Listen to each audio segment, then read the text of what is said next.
জুলাই পুনর্জাগরণে সমাজ গঠনে লাখ কণ্ঠে শপথ পাঠ। দারিদ্র্যের অপমান থেকে চাদরে ঢেকে দিতে রাস্তায় কর্মস্থলে ছিলাম। জুলাই পুনর্জাগরণ সমাজ গঠনে আমাদের প্রথমে স্বাগত বক্তব্য রাখার জন্য বিনীতভাবে অনুরোধ করছি জনগণ যারা অংশগ্রহণ করেছিলেন জুলাই ঘটনা এবং কিশোরী ক্লাব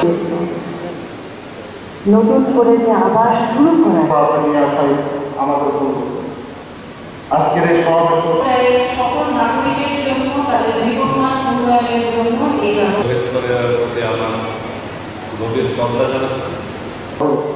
মাননীয় উপদেষ্টার নেতৃত্বে আমরা এই দর্শনটা একটি এই যোদ্ধার ভিতরে কোনো তফাৎ দেখি না। হেল্পলাইন 109 সবার